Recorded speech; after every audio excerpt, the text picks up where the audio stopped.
Do not complain in this transition. Some of us right now are in a transition period with the Lord where the Father has removed you from a place that you had been at maybe for quite some time, or a place where you had gained some comfortability. And you are now in a place where you're like, what's going on? And you feel uncomfortable. You feel just unease, like you just feel out of place.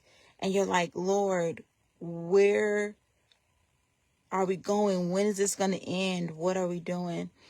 And the reason why I say that we need to be careful about the transition is because I think about the Israelites. And when the Israelites were going through their transition, they had already been taken out of Egypt, right? At this point, the Lord had already rescued them from the Egyptians, and the Red Sea had already came and swallowed up and killed all of their enemies. And so now they were in a period where they were having to go through the wilderness to get to their promised land. But while they were in the wilderness period, they had some needs that they felt like needed to be met. And God obliged, right? He gave them the manna, and he gave them the quail, and he gave them the sweet water.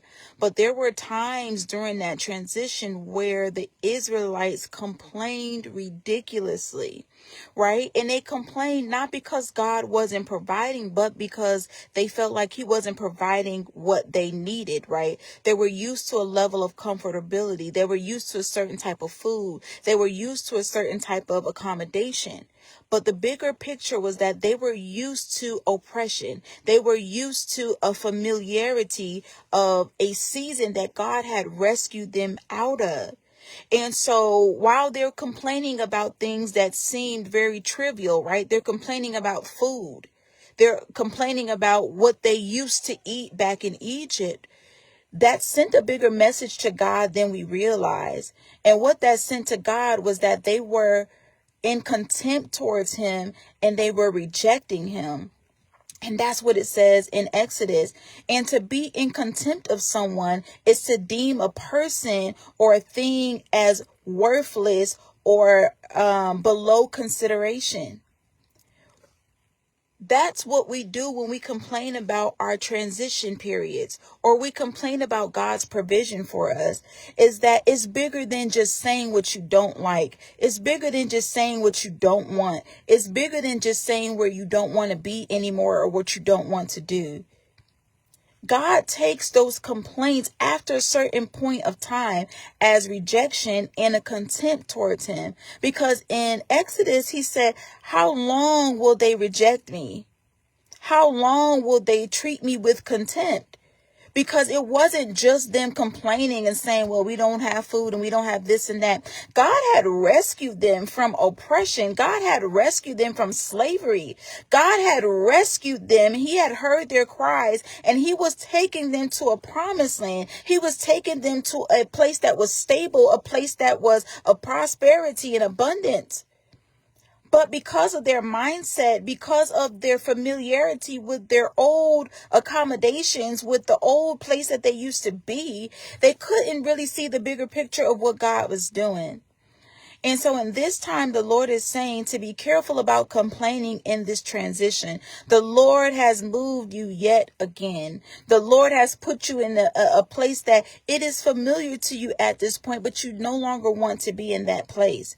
But you are right there in between the place of you left your old season, but you're in between in your transition to your promised land. But you've got to be careful about complaining about the provision that the Lord makes for you at this time.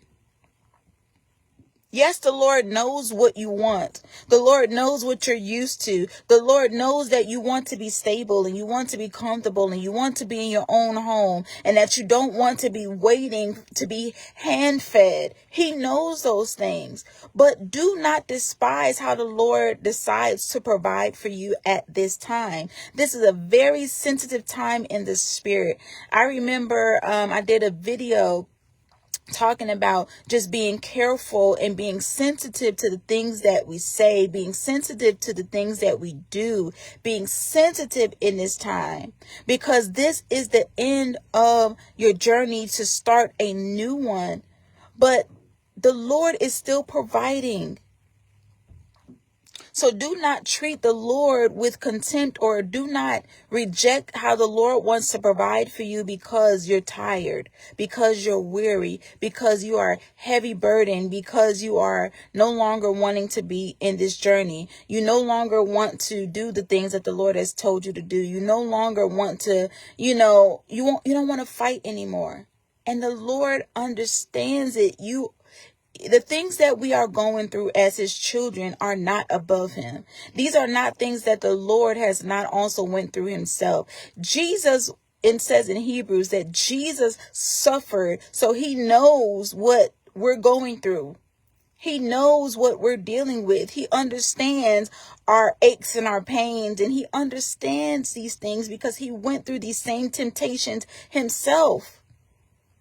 Even when he came out of the fast, the enemy was trying to tempt him. Satan was trying to tempt him with power, trying to tempt him with material possessions, trying to tempt him with trying to tempt him. And again, this is Jesus we're talking about. And so during this time, you may feel tempted to go back.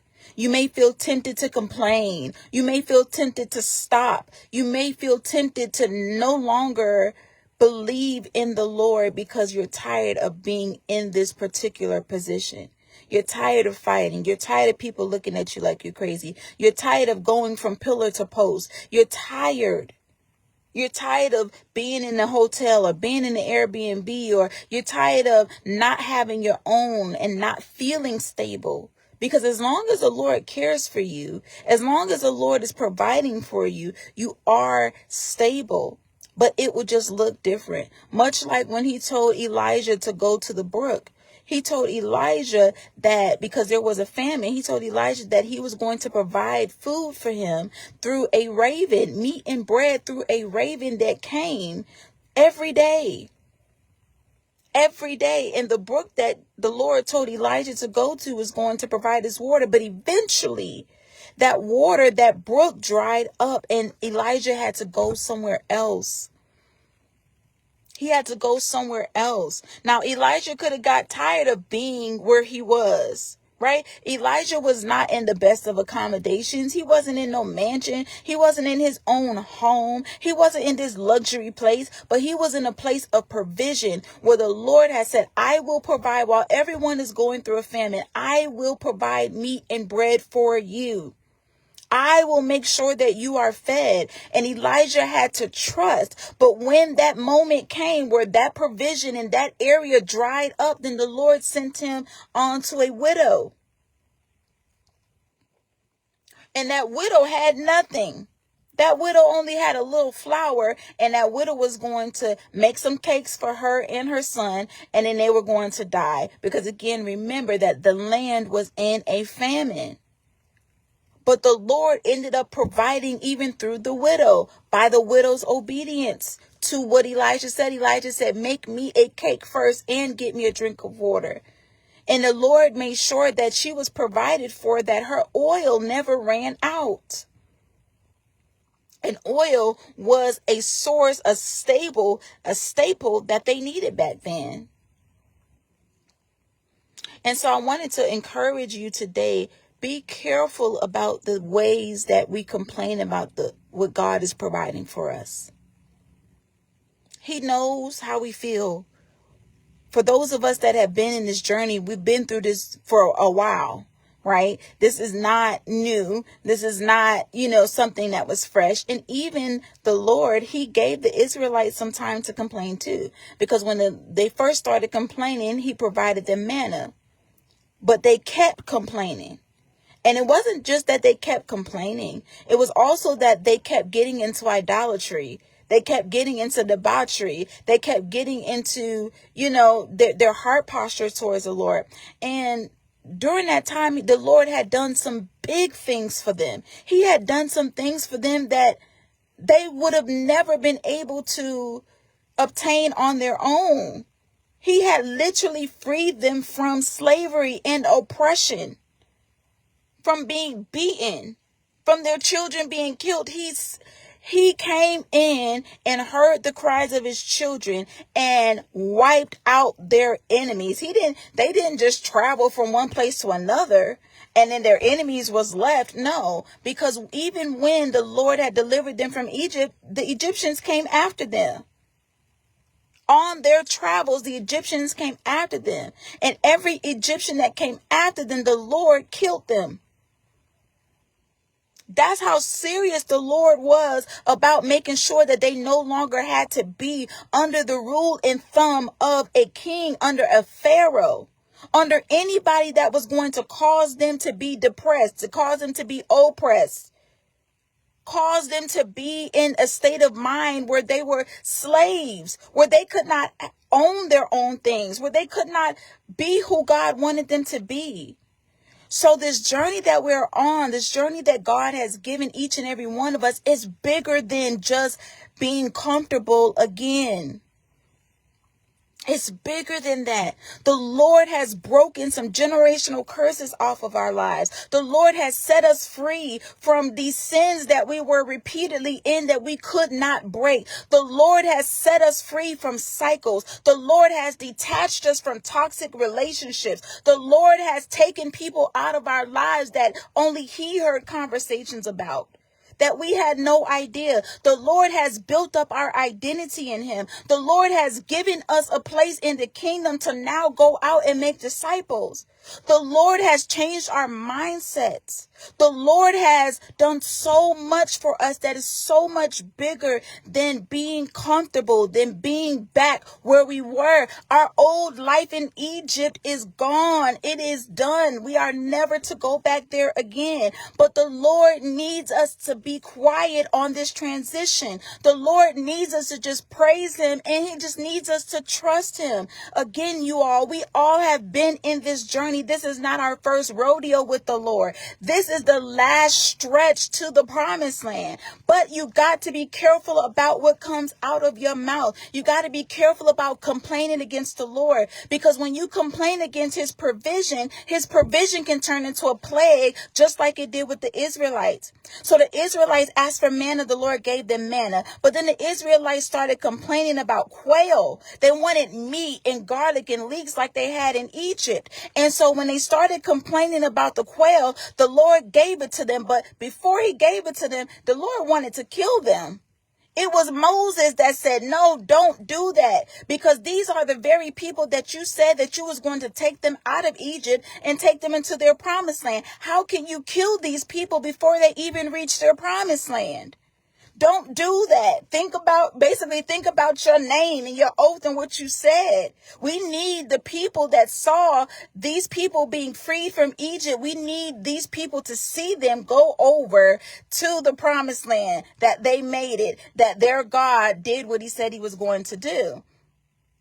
So God said, you know what? You're right. You're right. I forgive them.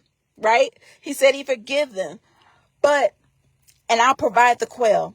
But the Lord was still heated, and He forgave them. But the Lord said at that very moment that those people would not go into the promised land because of their contempt and rejection towards the Lord. They would not go into the promised land. So the Lord took their complaints and their heart posture and the way they spoke against the Lord's provision extremely serious, where He did not let them inherit the promised land. And it says in the word that even while they were eating the quail, the Lord got so angry while they were eating the quail that He turned it into a plague and it killed them.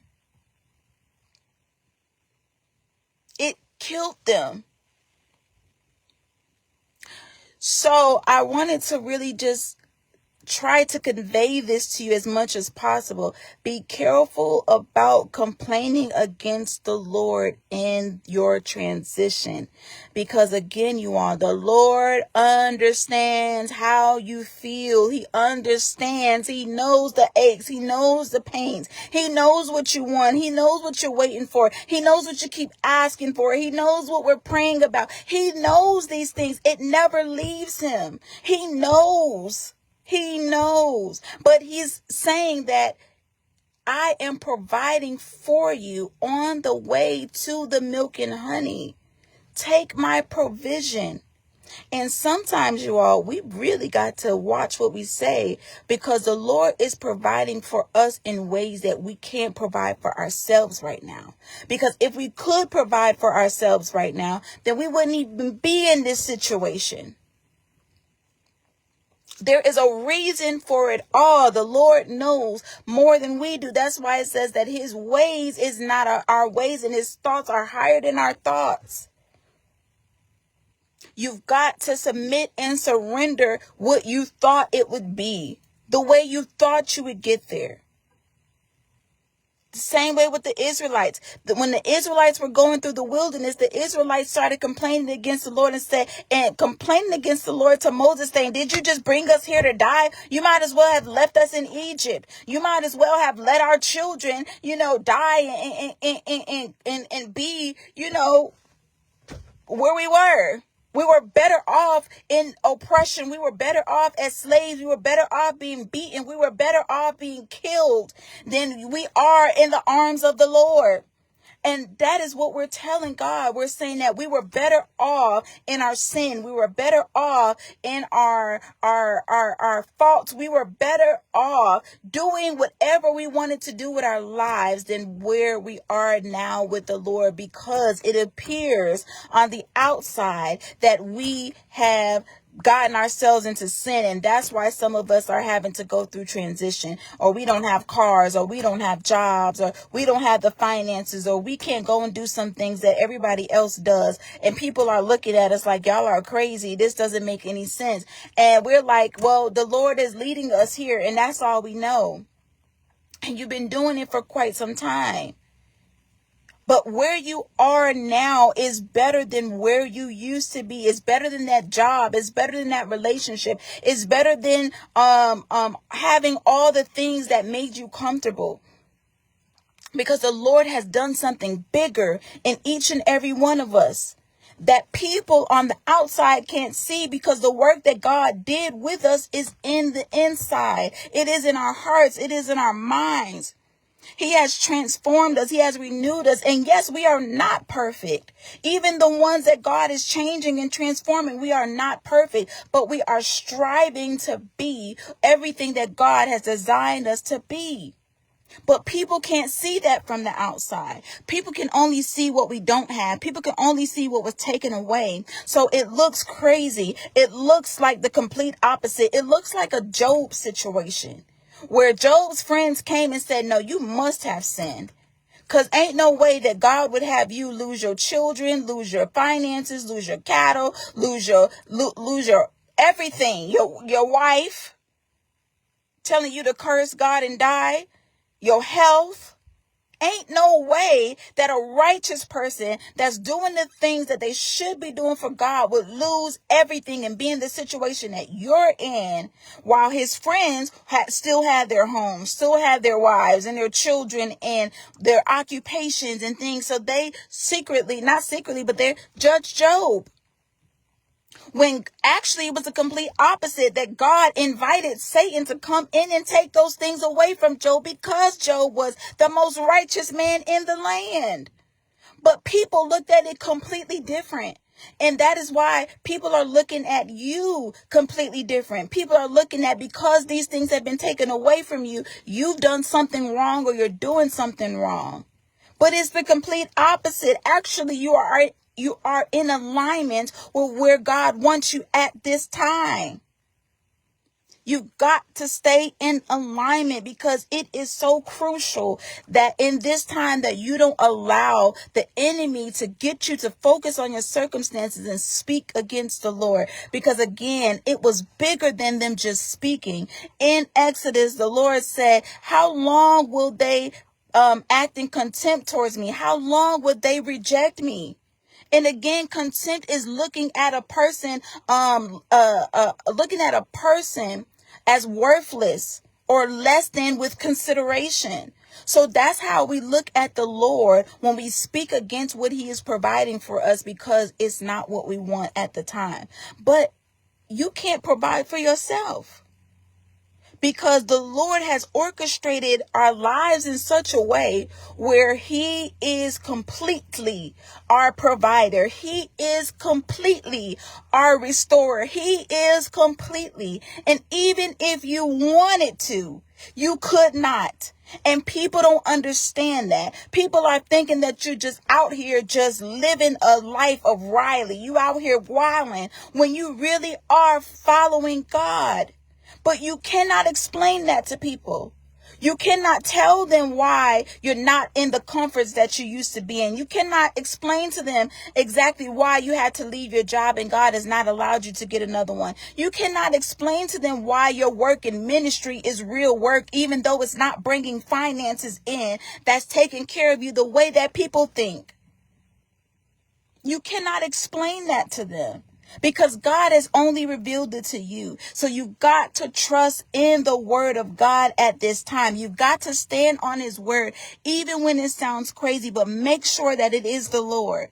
Make sure that it is not deception. Make sure that you're not going out and striking the rock and doing things that God has not told you to do because of the pressures and the opinions and the judgment and the weight of others on what others think you should be doing, because that will lead you to complain when you're thinking that you should be here and you should be there, when God is saying, no, not so. You should be exactly where I have you. You are in alignment for what I am bringing into this atmosphere. But if you start looking at people, if you start worshiping the opinions and the judgments and the ideas of people over what I'm telling you, then you will move yourself out of the place of a blessing, move yourself out of the place of a breakthrough. You will become like Saul. Saul was a people pleaser. Saul defaulted to what people wanted and how they felt. That's why it said the Lord rejected them. The Lord rejected Saul because Saul was disobedient. Saul wanted to do what everybody else thought he